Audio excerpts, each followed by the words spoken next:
नमस्कार, आप देख रहे हैं आर लाइव।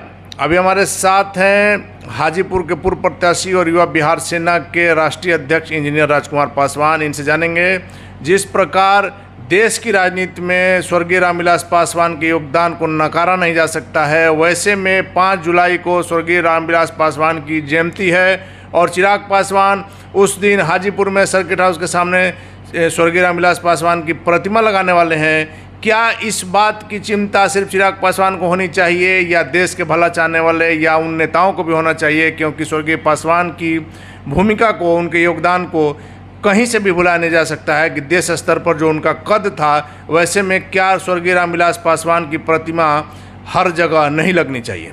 क्या कहेंगे? सबसे पहले तो आपका स्वागत है पासवान जी।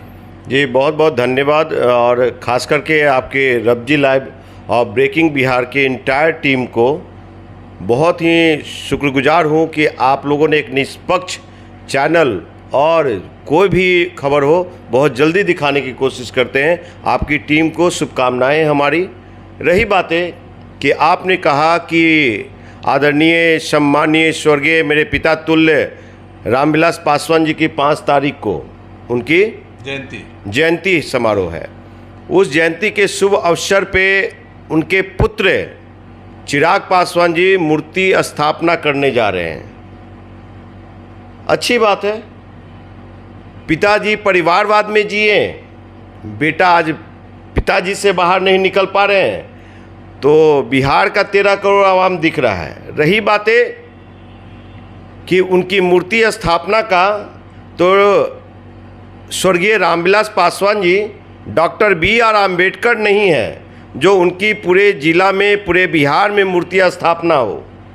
और मूर्ति पूजन नहीं, उनकी विचारधारा आगे जानी चाहिए, लेकिन उन्होंने समाज सोसाइटी के लिए भी, अपने जात के लिए भी कुछ ऐसा करके नहीं किए जो उनकी गुणगान किया जाए। चलिए पासवान जी, जात की बात आप कर रहे हैं, आपको टोक रहे हैं, 1 मिनट बीच में टोक रहे हैं। जात की बात हम नहीं कर रहे हैं, लेकिन स्वर्गीय पासवान ने हाजीपुर में सिर्फ एक रेलवे जोन का जो काम किया है, उस योगदान को कभी भी भुलाया नहीं जा सकता। देखिए, रेलवे ही नहीं, आप सिर्फ एक रेलवे को, मुझे मालूम है, रेल, होटल मैनेजमेंट, नेपेट सेपेट, लेकिन उसमें कितने लोग, हाजीपुर का बेटा और पासवान का बेटा काम कर रहा है, वो देखने योग्य हैं। वहाँ पे हाजीपुर के बेटा लोग बाहर जाता है, उत्तर प्रदेश, बंगाल के लोग वहाँ में काम करते हैं। तो आप कौन सा मॉडल दे पाए भाई?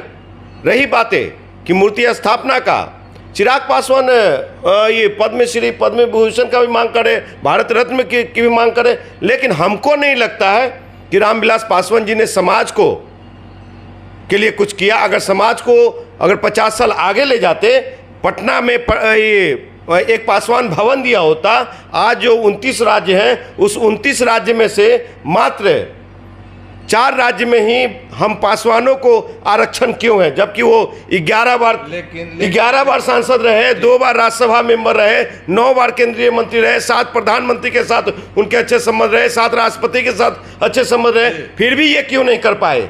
क्या कारण था? लेकिन पासवान जी, हम ये आपको टोकना चाहेंगे, रोकना चाहेंगे, क्योंकि आप जिस प्रकार से कर रहे हैं, स्वर्गीय रामविलास पासवान को दलितों का ही सिर्फ नेता नहीं कहा जाता है, इसे देश स्तर पर उनका जो कद था, लेकिन वैसे पहले नेता हैं जो दलितों के साथ साथ कभी उन पर सवर्ण विरोधी होने का नारा, आरोप नहीं लगा। सवर्णों में एक बड़ा नाम जो देश के प्रधानमंत्री बने, वो 27% आरक्षण दिलाने का काम किया, और उनके जाति ने तिलांजलि दे दिया।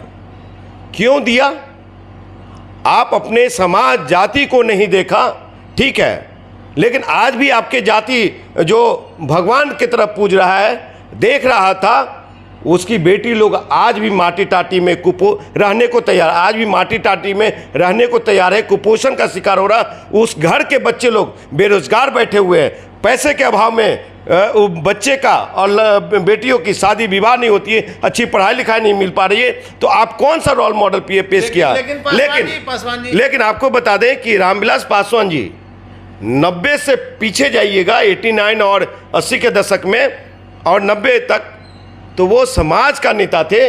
और 90 के बाद वो परिवार का नेता बन के रह गए, चिराग पासवान के पिता बन के रह गए। लेकिन चिराग पासवान को भी पिता से बाहर निकलना चाहिए अगर 13 करोड़ आवाम के लिए सोचते हैं तो। ये मेरा मानना है। लेकिन पासवान जी, देश के योगदान में, देश के लिए योगदान में स्वर्गीय रामविलास पासवान की भूमिका को नकारा नहीं जा सकता। आपको बताते हैं, कोई हमको आदरणीय सम्मानीय स्वर्गीय रामविलास पासवान जी के 5 काम गिना दे जो समाज हित में किया हो, अपनी जाति के लिए किया हो। 5 काम बता देगा, मैं राजनीति छोड़ दूंगा, नहीं तो चिराग पासवान जिंदाबाद करूंगा मैं। लोग हर जगह से जब घूम के आते हैं तो जाति पर क्यों आ जाते हैं? हम आपको जुड़ा रहे हैं कि स्वर्गीय रामविलास पासवान ने हाजीपुर में जो रेलवे का जोन दिया, स्वर्गीय रामविलास पासवान ने दलित विरोधी होने का दलित का नेता होने का नारा लगता रहा, लेकिन कभी भी सवर्ण विरोध का उन पर आरोप नहीं लगा। इस चीज को आप नकार नहीं सकते। यही तो बात है कि दलितों को कुछ नहीं दिया, झुनझुना थमा दिए और डगरा में बैगन की तरह ले करके बिहार के 16% दलितों को, अनुसूचित जाति जनजाति को और बिहार के पासवानों को डगरा में बैगन की तरह लेकर के कभी कांग्रेस के घर में बेचा रामविलास जी ने, कभी भाजपा के घर में बेचा, कभी लालू के घर में बेचा, कभी जदयू के घर में बेचा। ये बेचते रहे और अपनी दुकानदारी चलाते रहे। पूरा लंबे 44 साल मतलब 44 साल केंद्र में मंत्री रहना साहब कम बात है, बहुत बड़ी बात है। लेकिन इंजीनियर पासवान जी, आप जो रह के जातीयता की बात करते हैं, अगर जातीयता की बात किया जाए तो आज भी बिहार में पासवान के सबसे बड़े नेता चिराग पासवान। चिराग पासवान वाकई में आपको बता दें है नेता, लेकिन वो पासवानों के नहीं, अनुसूचित जाति जनजाति के नहीं, वो मोदी के हनुमान है, संघ भाजपा के मानस पुत्र हैं। जी नहीं, मोदी का भी कई ऐसी बातें हैं जिसका उन्होंने विरोध किया। क्या विरोध किया है आपको बता दो। चिराग जातिगत जनगणना की बात आप आइए, नीतीश कुमार के साथ में है। अभी आप अग्निपथ पर आ जाइए, मोदी सरकार के विरोध में। आपकी विचारधारा क्या है? मैं बहुत सारे लोगों का चैनल का, आपके चैनल के माध्यम से चाहे और भी इंटरव्यू सुनता रहता हूं। क्या कहा उन्होंने? चिराग पासवान सबसे पहले अगर बिहार में स्थापित होना चाहते हैं तो अपनी एक आइडियोलॉजी, अपनी एक विचारधारा, अपनी एक रास्ता को तय करें। ये नहीं कि आज मैं मोदी के साथ हूं, कल मैं नीतीश के साथ हूं। उनका तो नारा है बिहार फर्स्ट, बिहारी फर्स्ट। क्या बिहार फर्स्ट, बिहारी फर्स्ट है साहब? बिहार फर्स्ट तो छोड़िए, अब वो है परिवार फर्स्ट और चिराग फर्स्ट। परिवार ने तो उनको बाहर का रास्ता दिखा दिया। अरे साहब, 6 महीने के अंदर ही सारा परिवार हो जाएगा। अनिल साधु उनके बहनोई हैं, मृणाल उनके बहनोई हैं, क्या कहते हैं चाचा पशुपति कुमार पारस, ये सबको किसने स्थापित किया? आज राजनीति में पहचाने जाते तो किसके कारण? रामविलास पासवान के कारण। पासवान ने सबको पहचान दिलाई। तो स्वर्गीय रामविलास पासवान जी ने जो पहचान दिलाया है, क्यों नहीं किसी दलित अनुसूचित जाति जनजाति के बेटा को, चाहे और भी, मान लो कि इंजीनियर राजकुमार पासवान से आपको नफरत है, हम बहुत ज्यादा बोलते हैं उनके खिलाफ में, और कोई दूसरा के बेटा को क्यों नहीं आप MP बनाया, MLA बनाया, MLC बनाया? क्या आपने दिया? लालू यादव ने तो पूरे यादवों को विधानसभा में भरने का काम किया, नीतीश कुमार ने कुर्मियों को भरने का काम किया। आपने पासवानों के लिए क्या किया? कुछ नहीं किया। चलिए अभी कल की घटना पर आते हैं पासवान जी। कल जिस प्रकार से ओवैसी के अख्तरुल इमाम के 4 विधायक, एक अख्तरुल इमाम सिर्फ रह गए हैं, 4 विधायक RJD में शामिल हुए हैं, इसके पीछे कहा जा रहा है कि मुख्यमंत्री नीतीश कुमार का हाथ। इस पर क्या कहेंगे? देखिए, हम नहीं मानते हैं, हमारी युवा बिहार सेना पार्टी जो है वो नहीं मानती है। नीतीश कुमार जी जो भी आकलन कर ले, लेकिन आज बिहार में बैठा हुआ है लालू प्रसाद यादव।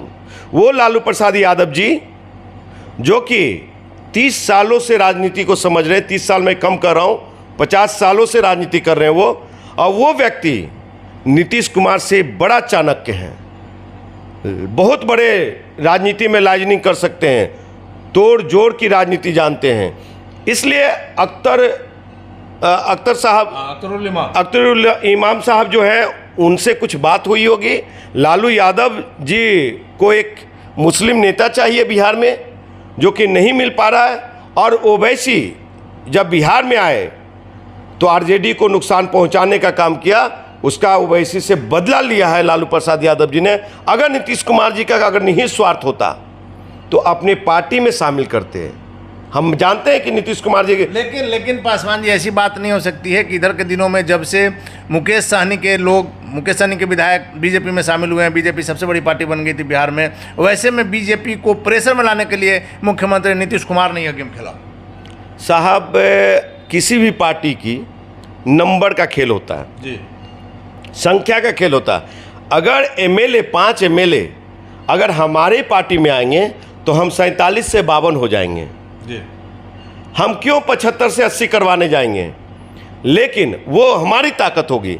अब ठीक है, आप समझ रहे हैं, लेकिन अंदर खाने से ना नीतीश कुमार तेजस्वी से दूर है, ना तेजस्वी नीतीश से दूर है, और ना तेजस्वी मोदी से दूर है, और ना नीतीश मोदी से दूर है। एक चीज तो आप मान रहे हैं ना कि कल के डेट में बिहार में अगर कोई खेला होता है तो मुख्यमंत्री नीतीश कुमार जी और लालू जी फिर से एक साथ आ सकते हैं।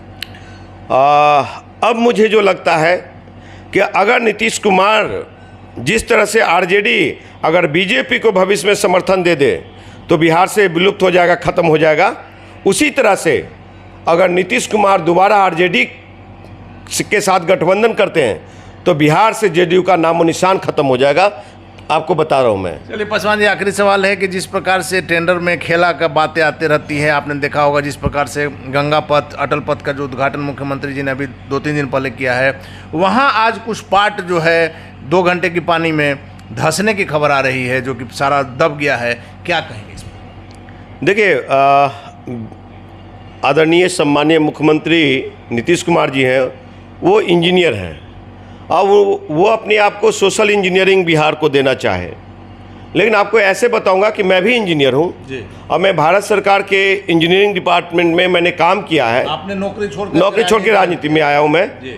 तो जो एक इंजीनियर और ठेकेदार का रिलेशन होता है, दोनों के बीच का संबंध होता है, उस संबंध को नीतीश कुमार जी ने बिहार के पटल पे स्थापित करने का काम किया। और अब यहाँ पे जिनको CPWD PWD का भी उस कॉन्ट्रैक्टर को ज्ञान नहीं है, वैसे लोगों को टेंडर मिलेगा तो भैया वहाँ तो पुलिया धंसेगा ही और पुलिया बहेगा ही। तो वो तो नीतीश कुमार जी को फैसला लेना, उनकी सरकार है, उनका अधिकार क्षेत्र है। और जब हमारी सरकार आएगी तो हम देखेंगे गुणवत्ता वाली काम। मतलब आपका क्या नाम है कि अगर धंसा तो कोई बात नहीं, अगर पुल बह भी जाता तो कोई बड़ी बात नहीं, फिर वो टेंडर दे देंगे। जैसे कि आपको बता दूं कि 2015 के चुनाव में मोस्टली उनके टेंडर देखे गए कि जो 100 करोड़ का टेंडर था उसको 150 करोड़ किया गया, 200 करोड़ 150 को 200 करोड़ किया गया। इस तरह का यहाँ तो चलता है। भ्रष्टाचार तो चरम सीमा पे है। वो लालू की सरकार रही हो भ्रष्टाचारी, चाहे नीतीश कुमार का, भ्रष्टाचार चरम पे है। चलिए, धन्यवाद आपका। तो ये थे हमारे साथ युवा बिहार सेना के राष्ट्रीय अध्यक्ष इंजीनियर राजकुमार पासवान जी, जिनका साफ का नाम है कि स्वर्गीय रामविलास पासवान ने अपने परिवार के लिए किया, हाजीपुर के लिए कुछ नहीं किया, पासवानों के लिए कुछ नहीं किया। आगे क्या होगा देखना काफ़ी दिलचस्प होगा। फिलहाल आप बने रहें R लाइव के साथ।